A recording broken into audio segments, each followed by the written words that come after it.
The day she was supposed to die. The morning sun filtered through gauzy curtains, spilling gold across the Ashford estate's polished floors, the kind of luxury that looked warm but felt cold. Meredith Ashford, 28, 8 months pregnant and wearing a faded blue maternity dress that had belonged to her mother, stood in the kitchen waiting for the kettle to boil.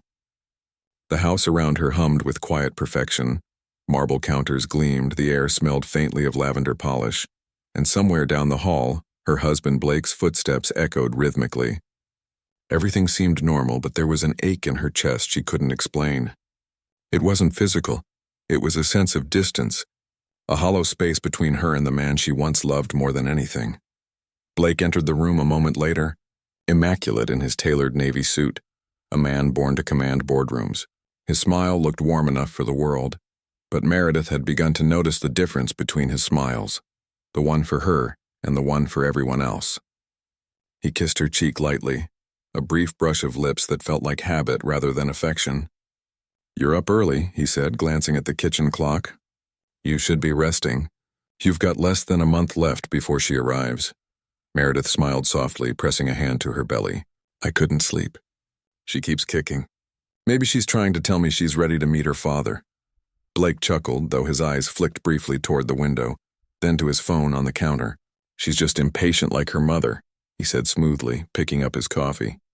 His voice was calm, but Meredith caught a strange tension in it, like he was reciting lines he'd practiced. He looked at her for a second too long. "You're still driving up to your father's place today, right?" "I'll have the car ready in 10 minutes. Meredith hesitated. Her father's house was up in the hills, a long, winding drive that hugged the mountain edge. She'd made the trip a dozen times before, but for some reason, the thought of that drive filled her with unease. Still, she nodded. "Yes, I promised I'd bring him the sonogram pictures." Blake's smile returned, but this time it didn't quite reach his eyes. "Good, you'll be fine. Just take my car. It's safer than yours, and the brakes are freshly serviced." He said it casually, almost offhand, but there was something in the way his voice dipped at the end that made her chest tighten. When he left for work a few minutes later, Meredith found herself standing in the doorway, staring after his car as it disappeared down the driveway. A strange, creeping thought slithered into her mind. When did love turn into distance? She could still remember the man who had swept her off her feet, who had stayed up all night helping her finish her MBA project, who had whispered promises of forever against her skin. But lately that man was a ghost. In his place was someone colder, more controlled, someone who had learned to hide too much behind polite smiles and perfect posture. She brushed off the unease and began to pack her things for the trip. A few hours later, while checking the baby bag, she noticed Blake's phone on the kitchen counter. He must have forgotten it. She hesitated. She'd never been the kind of woman to invade someone's privacy, but something about the morning, something about his tone made her reach for it. The screen lit up at her touch. A message preview flashed across the top. "Sienna Frost. Can't wait for tonight. She'll be gone soon. Then we can finally start our life." For a moment, the world tilted. Meredith blinked, reading it again and again, hoping she'd misunderstood. But the words didn't change. Her hands trembled as she unlocked the phone with her fingerprint, a habit they'd shared when everything was still good. The messages scrolled endlessly, each one slicing a little deeper into her heart. "Insurance policies finalized. You said the mechanic would take care of it? Don't worry, babe. No one will suspect a thing. Just a tragic accident. And the baby? Collateral. You can't build a new life with old attachments." Meredith dropped the phone. Her knees buckled and she caught herself on the edge of the counter. For a long, agonizing minute, she couldn't breathe. Every heartbeat felt like a thunderclap in her skull. The man she'd built her life around, the man she trusted with her soul, had planned to kill her. Her reflection in the window looked back at her, pale and trembling, a stranger she barely recognized. A memory surfaced, Blake laughing one night, telling her he'd never survive without her. The irony burned now. He wasn't planning to survive with her. He wanted to profit from her death. When the first wave of shock passed, something else replaced it. Clarity, cold, sharp, controlled. She realized she couldn't just walk away. If she ran, he would find her. If she went to the police, he would twist the story before they even finished taking her statement. He was powerful, connected, and charming. People believed Blake Ashford. He was a man who could smile his way through murder. Meredith took a deep breath and did something she never thought she could do. She planned to die. That afternoon, she called her oldest friend, Caroline Bennett, a trauma nurse with a practical mind and a heart too big for the world. Caroline arrived within an hour, eyes wide with fear as Meredith showed her the messages. When she finished reading, she sat down hard on the couch, shaking her head. "Oh my God, Mir, this is attempted murder. You have to go to the police." Meredith's voice was steady, almost eerily calm. "No, he'd know. He'd get to them before I could. The only way I live is if he thinks I didn't." Caroline stared at her, uncomprehending. "You mean fake your death? You're 8 months pregnant." Meredith's hand moved instinctively to her belly. "I'm not just doing this for me. I'm doing it for her." The two women spent the next several hours sketching plans across sheets of paper, calculating every variable. Caroline knew the roads near the mountain. She'd worked on rescue teams in that region. There was a deep bend near the cliff where guardrails had failed before, where wrecks often vanished into the river below. "If you hit the guardrail at the right angle," Caroline explained, tracing a line on the map, "you can make it look real. The current's fast, it'll carry the wreckage downstream, but you'll have to jump before impact." Meredith's stomach twisted at the thought. "If I miss the timing..." "You won't," Caroline said firmly. "I'll be downstream waiting with gear." "But Meredith, this is dangerous. You could..." "I already know what could happen if I don't," Meredith interrupted softly. That night, after Caroline left, Meredith sat in the nursery, staring at the tiny crib they'd assembled together. She ran her fingers over the soft pink blankets, the mobile of paper stars above the crib, and whispered, "We're going to live, my love. We're going to live, and one day you'll know that your mother never gave up." She spent the next week preparing quietly, setting up a secret account under her maiden name, transferring small amounts of cash from her savings, contacting one of her father's old friends who owed her a favor. Every move was cautious, every phone call discreet. She didn't even tell her father. She couldn't risk his temper betraying her plan. Blake, meanwhile, acted perfectly normal, too normal. He kissed her goodbye in the mornings, called at lunch to check on her, and talked about the baby's name as if he actually cared. The calm before the storm. The morning of the trip, Blake was unusually attentive. He helped her to the car, fussed over her seatbelt, and kissed her forehead with the same false tenderness he'd shown the day before. "Drive carefully, all right? And remember, use my car. It's safer." Meredith smiled faintly. "Always looking out for me. Always," he said, his eyes gleaming with satisfaction. He thought he'd won already. The mountain road was quiet that day, sunlight glittering off the icy river below. The air smelled of pine and rain. Meredith gripped the steering wheel tightly, her heart pounding so hard she could feel it in her throat. Every turn of the wheel felt like a countdown. At mile marker 32, the brakes began to fail, soft at first, then completely unresponsive. She tested them once, twice, panic flickering in her chest as the car began to pick up speed on the downhill curve. This was it, the exact spot he'd chosen. "Hold on, baby," she whispered, her voice shaking. "Just hold on." The guardrail appeared ahead, silver and rusted. She turned the wheel sharply, hitting it at just the right angle. The car burst through the barrier, flying into open air. The scream that tore from her throat vanished into the roar of the wind. For a heartbeat, the world stopped.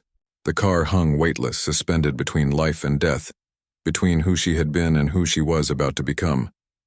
Then it plunged downward.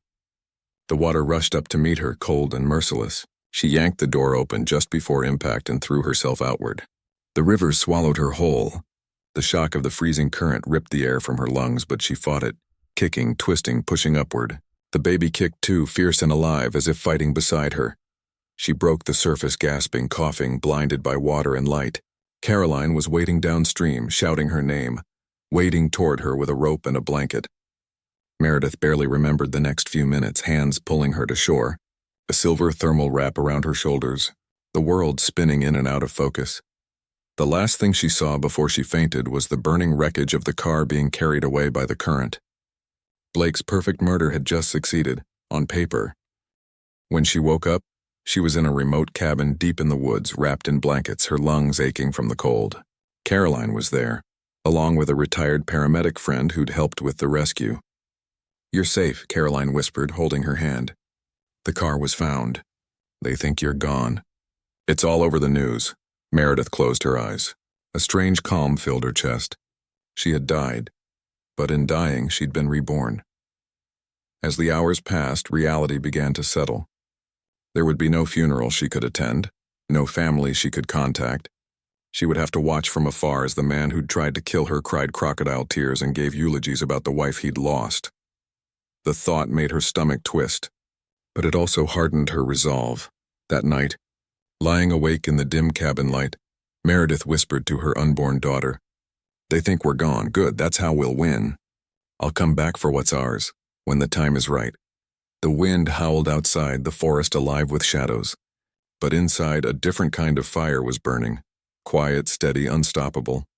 Meredith Hartley had died on that mountain road, but something stronger had taken her place. The ghost in the boardroom. The world believed Meredith Ashford was dead.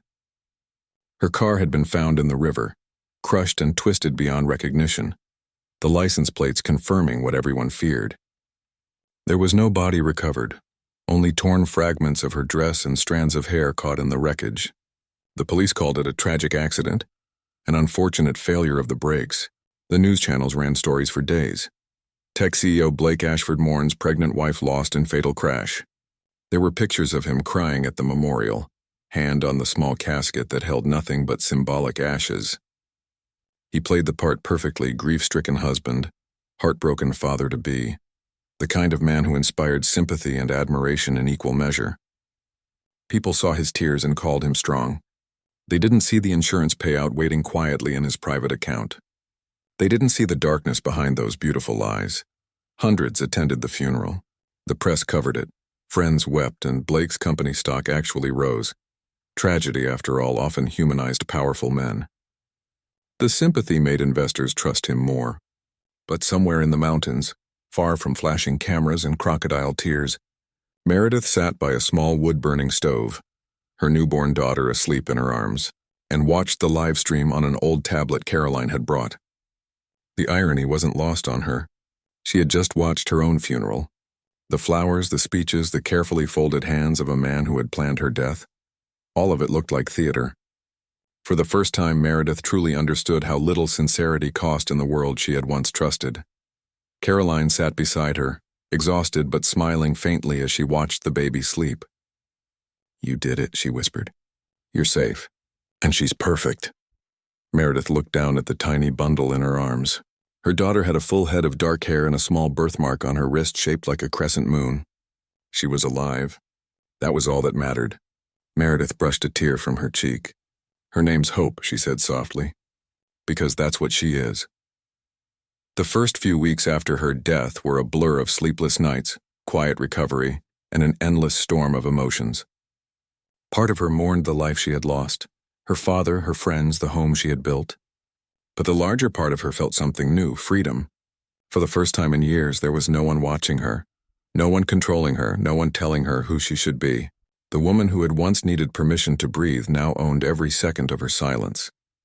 Caroline helped her move to a safe house near the coast, registered under a different name, Meredith Hartley, her maiden name. With a forged death certificate, she officially ceased to exist. There were moments late at night when she wondered if she'd made the right choice, if disappearing was cowardice or courage. But every time she thought of Blake smiling at that funeral, she remembered exactly why she had done it. In the months that followed, Meredith began piecing together fragments of her new life. She used the small amount of cash she'd hidden away before the accident to invest quietly in an online business. Nothing grand at first, freelance consulting for small startups using a pseudonym and a voice modulator for meetings. Her background in finance and operations made her invaluable to struggling entrepreneurs. Within 6 months, she'd turned a few $1,000s into a modest fortune.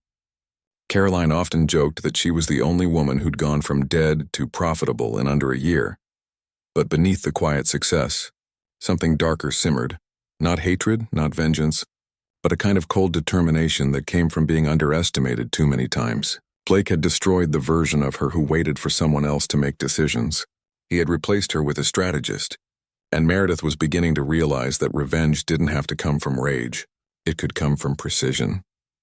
Every night when Hope was asleep, she read finance books, market reports, business case studies. All the things Blake had once told her were too complicated for her to understand.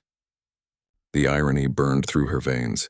She devoured information like oxygen, teaching herself everything from corporate takeovers to legal structures to shell acquisitions.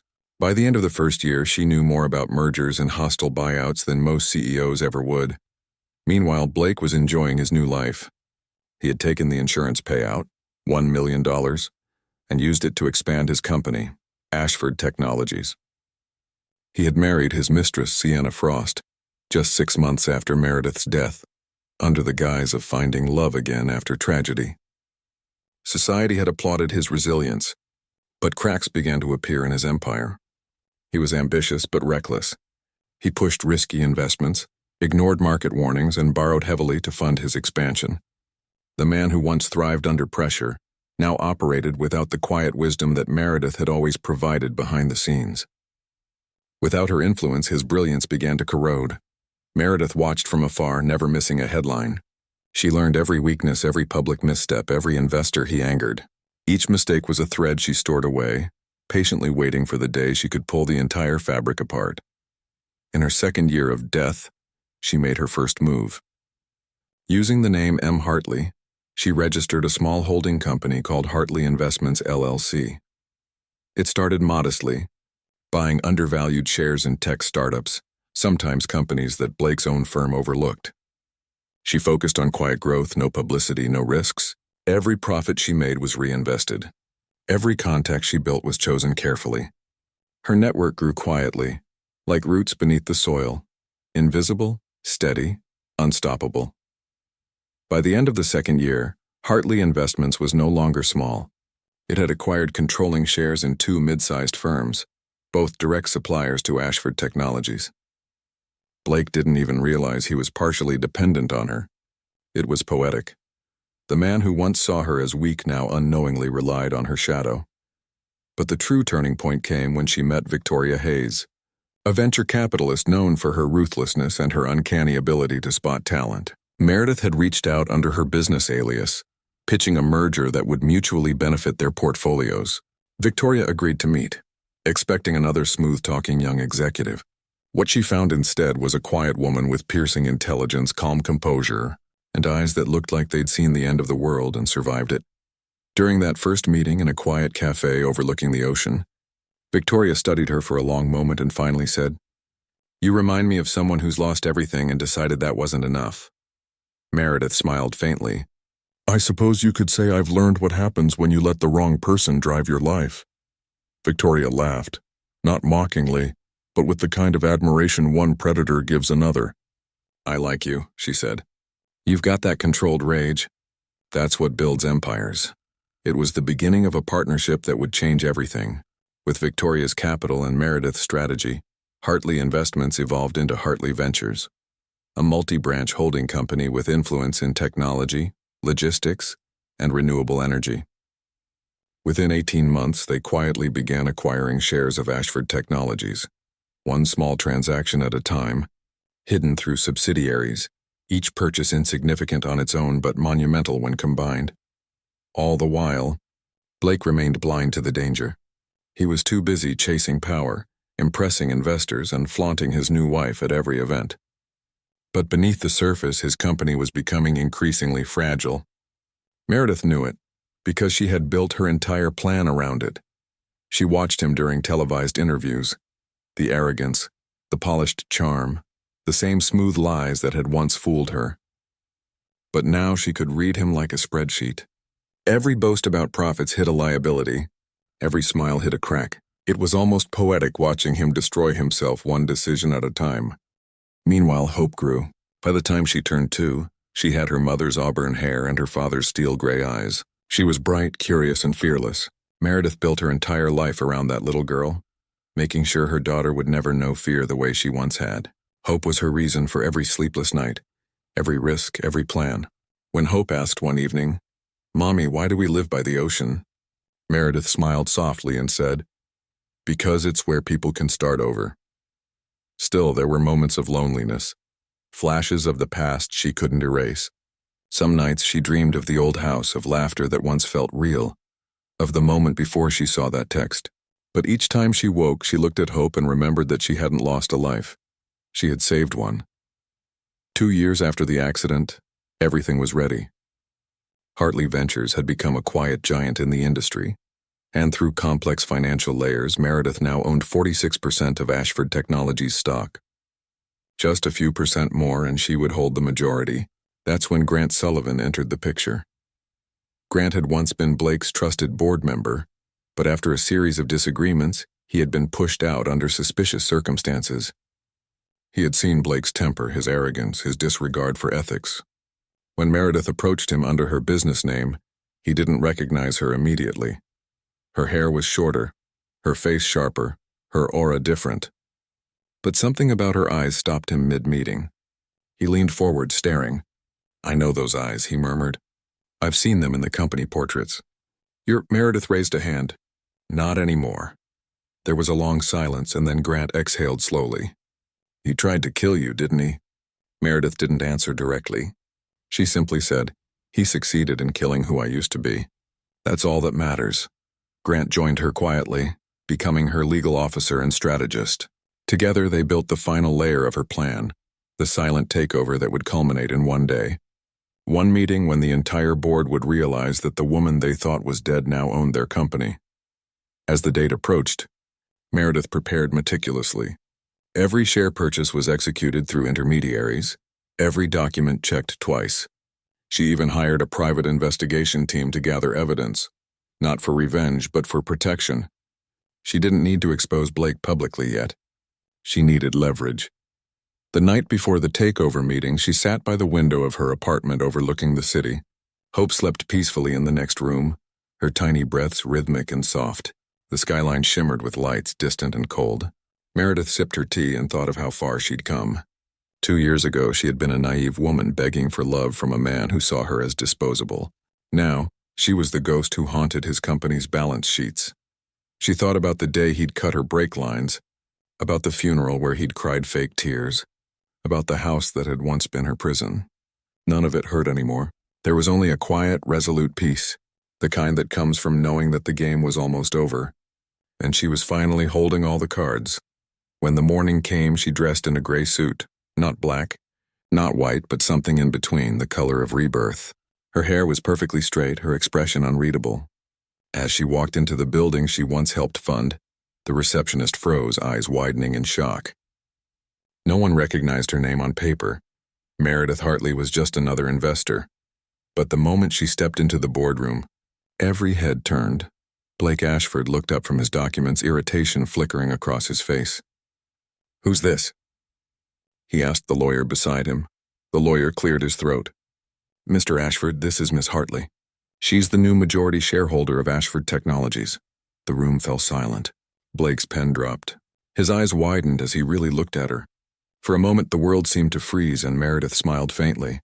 Not cruelly, not triumphantly, but with the calm assurance of someone who had already won. "Hello, Blake," she said softly. "It's been a long time." The lawyer's voice broke the silence.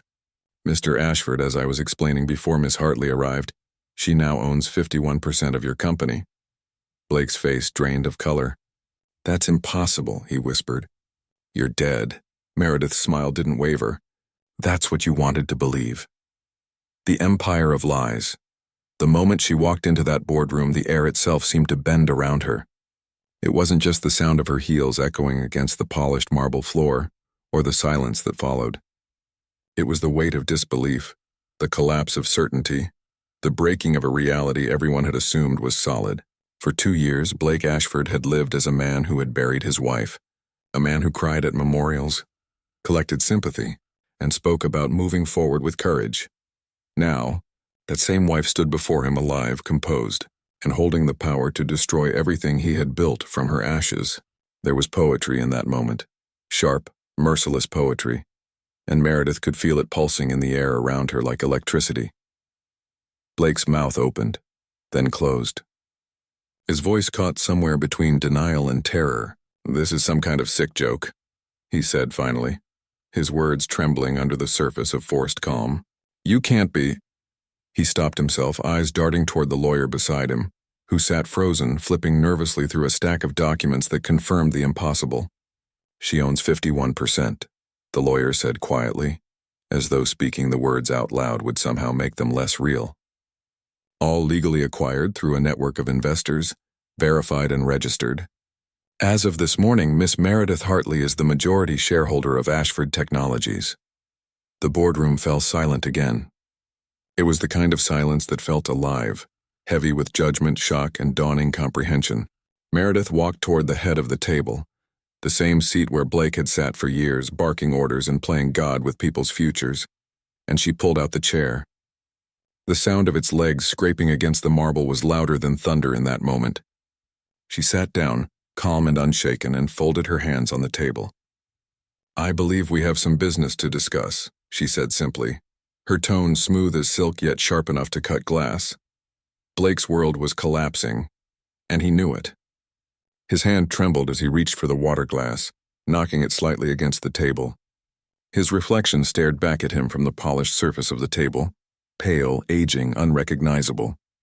2 years of greed and self-justification had carved lines into his once perfect face. The mistress-turned-wife who had waited in his office would soon learn that her empire had been built on sand. "You can't do this," Blake snapped suddenly, finding a fragment of his old arrogance. "This company is mine. I built it. I kept it alive while you were—" He hesitated, catching himself before saying dead. "While you were gone." Meredith tilted her head slightly, the faintest smile brushing her lips. "Gone," she repeated softly as though tasting the word. "Yes, I suppose I was. But you forget something, Blake. I helped build this company long before you made your first deal. I was the one who balanced your risks, who wrote your proposals, who found the investors you later claimed were yours. You may have built the walls, but I was the foundation. You just didn't notice because you never looked down long enough to see what held you up." He wanted to shout, to deny it, but he couldn't. The board members were watching, some pretending to read their documents, others too afraid to breathe. Meredith's presence had changed the gravity of the room. Even those who didn't know her could feel it. That quiet authority that came not from aggression but from unshakable control. She was not the same woman he had married. The softness was gone. The fragility had been replaced by purpose. It was terrifying because it was true. Victoria Hayes entered a moment later, impeccably dressed, her diamond earrings catching the sterile light. She nodded at Meredith with a small smile of approval before taking a seat to her right. "Good morning, everyone," she said smoothly. "I understand we're having quite the reunion." Her gaze slid toward Blake with clinical detachment. "Mr. Ashford, I believe you've already met my partner, Miss Hartley." "Partner?" Blake repeated, his voice cracking slightly. "You mean she's working with you?" "Oh, more than that," Victoria replied, crossing her legs elegantly. "Hartley Ventures and Hayes Capital merged last quarter. We control a considerable portion of your supply chain now, as well as several of your subsidiary partners. I'm afraid your empire has been under new management for some time. You just didn't notice." She smiled, but it wasn't kind. It was the smile of a lioness watching a wounded animal realize the savannah is smaller than it thought. Blake turned toward Meredith, fury replacing shock. "You've been planning this for 2 years. Every step, every move." "Of course," she said calmly. "While you were planning my death, I was planning my life." The room gasped, even the lawyer. Blake froze, color draining from his face. Meredith's voice was level, emotionless, the calm of a storm that had already passed. "Yes, Blake," she continued. "I know about the insurance policy, the payment to Raymond's auto shop, the text messages with Sienna, the plan to make it look like an accident on the mountain road. I know everything. The only reason you're sitting here and not already in prison is because I wanted you to see what failure looks like before you wear the handcuffs." Grant Sullivan, seated quietly near the end of the table, slid a thick folder across the polished surface toward Blake. "Evidence," he said flatly. "Bank transfers, recorded messages, testimony from the mechanic, and a signed statement from Sienna Frost. She started cooperating after realizing your finances were collapsing. You'll find her confession particularly enlightening." Blake's trembling hand reached for the folder, but he couldn't bring himself to open it. His mind was spiraling. Everything he had done, every lie, every betrayal, every greedy decision was closing in on him like walls in a shrinking room. He looked at Meredith again, searching for the woman he had once loved, but all he found was reflection, a mirror of everything he had destroyed. "Why?" he whispered, the question broken, desperate. "Why not just go to the police? Why go through all this?" Meredith leaned forward, resting her arms on the table, her voice steady but softer now, not cruel, not triumphant, just resolute. "Because prison would have been too simple," she said. "Too fast. You would have become a headline, a cautionary tale. But I wanted something else. I wanted to show you what it feels like to lose everything you thought you controlled. I wanted you to live long enough to understand that the woman you tried to erase became the very thing that erased you. That's justice, Blake, not revenge." There was no anger in her tone, only truth. And that truth hurt more than any punishment he could imagine. The board members sat frozen, the reality of the situation dawning on them in layers.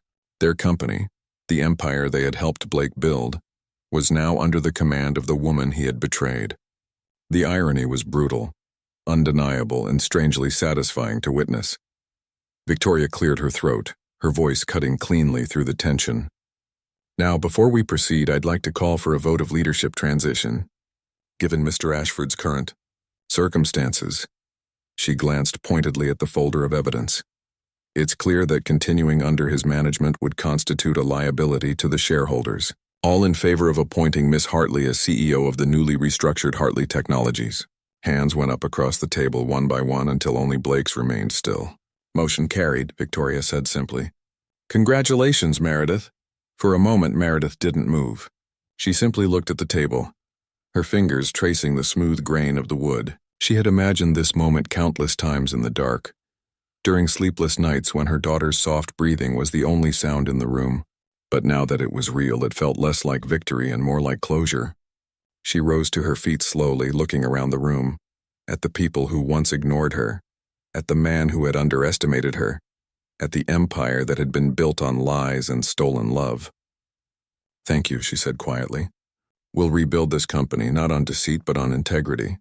Effective immediately, Ashford Technologies will be renamed Hartley Tech. I will honor the good people who made it what it was, and we will move forward. Together." The meeting dissolved into murmurs.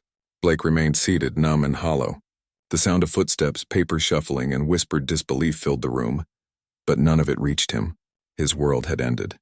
As the others filed out, Meredith paused at the door and looked back one last time. He was staring at the table, his face pale, his eyes distant. For a flicker of a moment, she felt pity, but it vanished quickly. There are people who destroy others and call it love. There are people who mistake control for devotion. And then there are people who learn the hard way that love built on fear cannot survive truth. When she left the building, the sky outside was a deep, brilliant blue, the kind of sky that always followed storms. She stood on the steps for a moment, breathing deeply, the sunlight warming her face. Grant joined her quietly, handing her a folder. "These are the final documents," he said. "Ownership transfers, legal clearances, everything. It's done." She took the folder, nodding slowly. "Thank you, Grant. I couldn't have done this without you." He smiled faintly. "Oh, I think you could have, but I'm glad I was there to see it." Later that evening, she returned home to the quiet apartment overlooking the ocean. Hope was sitting on the floor, building towers out of colorful blocks, humming softly to herself. When she looked up and saw her mother, her whole face lit up. "Mommy!"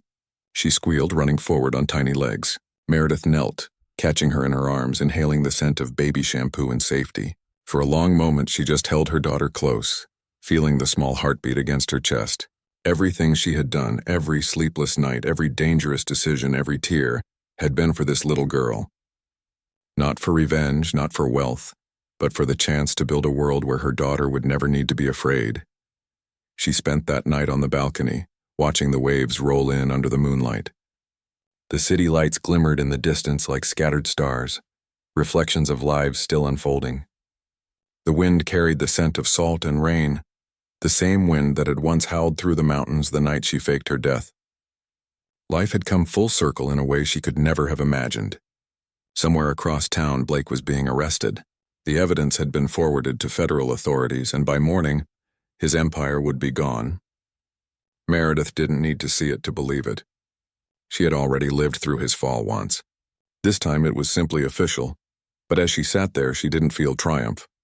What she felt was peace, strange, delicate peace. She thought of her younger self, The woman who had once believed love was sacrifice, who had apologized for existing, who had thought survival meant silence. That woman was gone.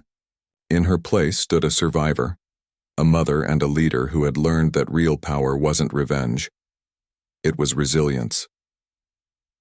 When the first light of dawn broke across the horizon, Meredith whispered to the sleeping city below her, "It's over." But she knew it wasn't really an ending. It was the beginning of something else, the rebuilding, the healing, the quiet transformation that comes after survival. Because survival alone wasn't the goal anymore. Living fully, freely, and fearlessly was. Inside, Hope stirred in her sleep, murmuring softly. Meredith smiled and whispered, "Rest, my little one. The world is yours now." And as the morning light poured through the glass, washing the room in gold, the ghost of the past finally faded away. What remained was a woman who had died once, lived twice, and risen not to destroy but to lead. The rise of Hope. The first morning after the takeover felt strangely quiet.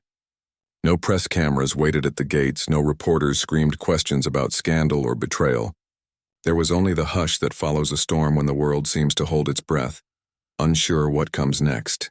For 2 years, Meredith Hartley had lived inside the shadow of survival, planning, calculating, moving pieces across an invisible chessboard. Now the board was hers, and yet for the first time there was no one left to fight. She woke before dawn, the ocean visible through the glass wall of her apartment, its surface painted silver by moonlight fading into sunrise. Hope slept soundly in the next room, one small hand curled around her favorite stuffed dolphin. Meredith stood there watching the child's peaceful face and realized that this, more than victory, was the moment she had been working toward, the luxury of stillness without fear.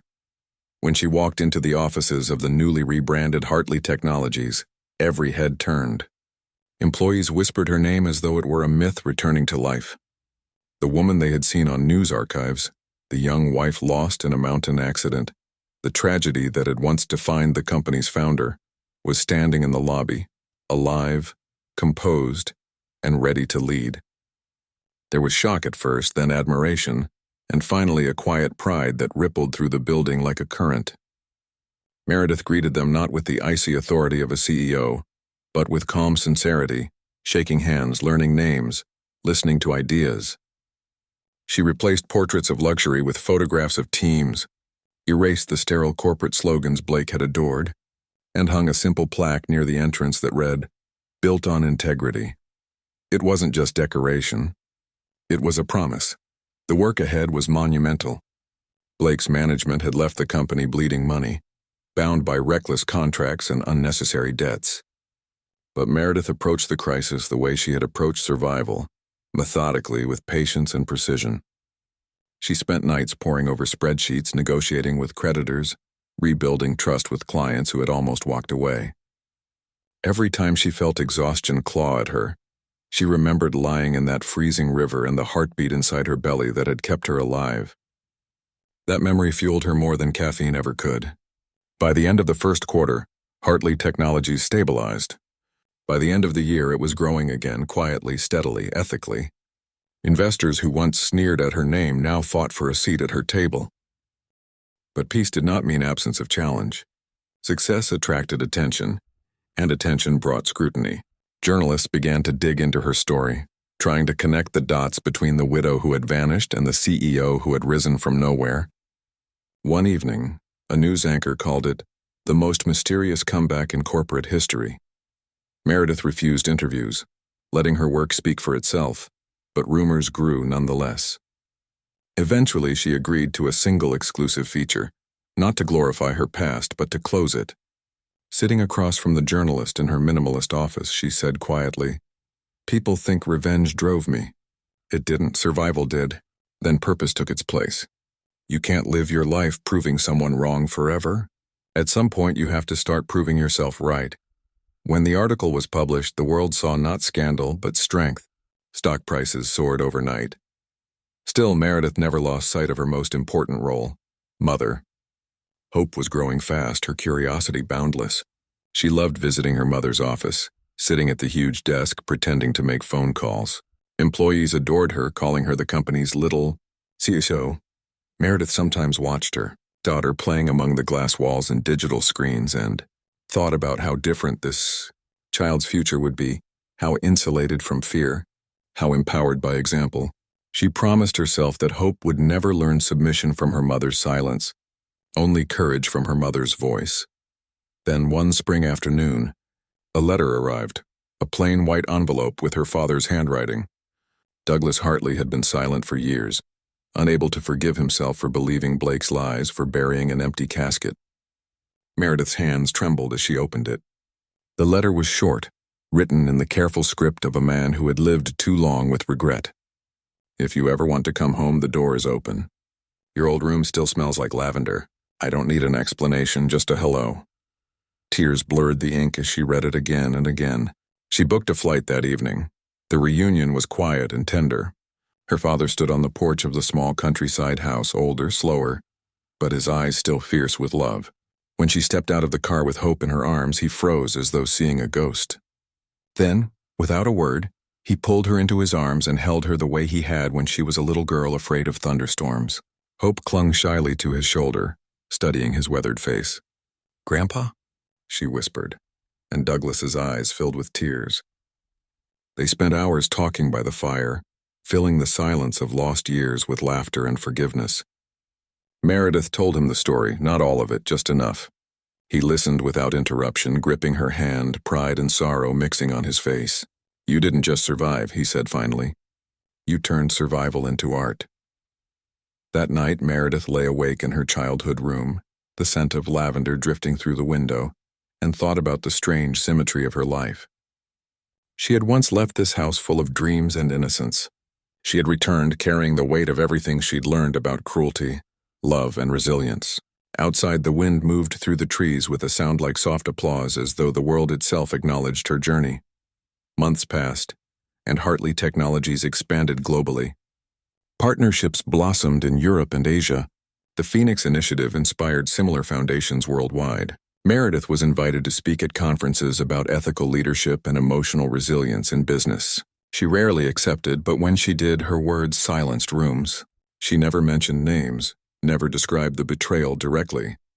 Instead, she spoke of rebuilding after loss, of the quiet power in refusing to become what broke you. Every time she ended her speech with the same sentence, "You can rise again, and when you do, rise kinder, not colder." The audience would stand as one. One rainy evening, long after the applause of another conference faded, Meredith returned to her hotel room overlooking the city. The lights below glimmered like veins of gold against the wet streets. She opened her laptop to find a message waiting from Victoria Hayes. "You did it, Meredith. We're listed among the top ethical companies of the decade. Blake's trial concluded, guilty on all counts. Sentence, 20 years. For a long time, Meredith stared at the screen, then closed it gently. There was no satisfaction, only closure. Justice had finally reached the man who believed himself untouchable, and the woman he had tried to erase had become the measure of integrity he could never match. Later that night, Hope climbed into her bed, clutching a small book of fairy tales. "Can you read me one?"